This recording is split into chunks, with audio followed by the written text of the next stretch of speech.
Hello, YouTube. Welcome back to another Nerd Report. We're back here again with some juicy news uh, to give you an insight on what's coming down the pipeline.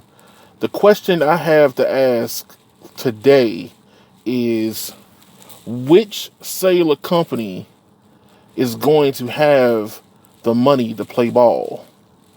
Ask yourself that question and then take a look at the story.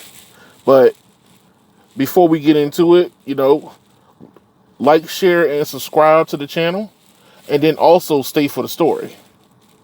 So, let's get this open. The FCC sets gears in motion for the new C-band auction. People, welcome to another installment of who's about to blow their whole life savings on their money. Because the FCC is opening up the airwaves again and looking to auction off some more spectrum. In this article, and I'll put this in the description below so you have a chance to read it for yourself. But it kind of gives you a highlight of what happened last time and what to kind of expect for this next upcoming auction, which is due in about a year and a half. I think it's going to be July 4th, 2027. So inside of this article, it's kind of list what is coming down the pipeline and basically what happened last time. The FCC is very proud. It's kind of an understatement. It's very proud of the record revenue raised from the previous C-band auction. If anything, the FCC needs to send a gift basket over to Verizon because Verizon literally emptied the bank out to get that last C-band auction almost all to itself. That's just basically what we should call it. It was the Verizon auction. Everybody else was kind of just sitting around hoping they can get whatever scraps fell from Verizon's beak. But the C-band auction raised like $81 billion for the Treasury, and a large chunk of that came from Verizon. But one of the biggest things, especially about this next auction that's coming up, is are there going to be the same appetite? Is there going to be the same appetite for spending a lot of money on these new C-band airwaves? Because technically right now, the cellular companies have pretty much tapped everything out. The only player that I see that's going to have any type of money really is going to be SpaceX.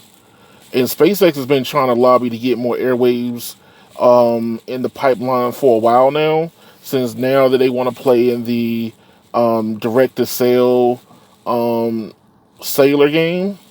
So it's going to be interesting to see a fourth carrier, quote-unquote, the carrier that we didn't really think was going to happen actually became, where EchoStar should have been the fourth. Look like SpaceX is going to move in to be the fourth. That's a whole nother story that might end up developing down the road. But one of the biggest problems that I see on the horizon is I think that Verizon and AT&T are already tapped out. The only other player outside of maybe SpaceX trying to get spectrum is going to be T-Mobile, and they are on a upward trend. Trying to figure out the words to say. They're on an upward trend where their cash flow is not being bogged down. Where Verizon, I did an article a couple days ago where Verizon literally is cutting staff and changing their quarterly outlook, and AT&T just bought spectrum from EchoStar, which they spending like 15-20 billion dollars in grabbing up that spectrum.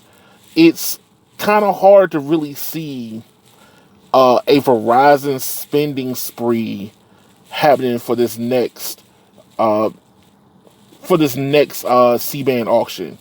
Unless some things clear up, I don't foresee a lot of money being spent in this auction the same way it was spent for the last C-band auction. Now, somebody might tell me that I'm crazy and I don't know what I'm talking about, but look at what's going on in the industry right now. The competition is so close that we're talking about ebbs and flows between three companies now. And the three companies are not that far away from each other.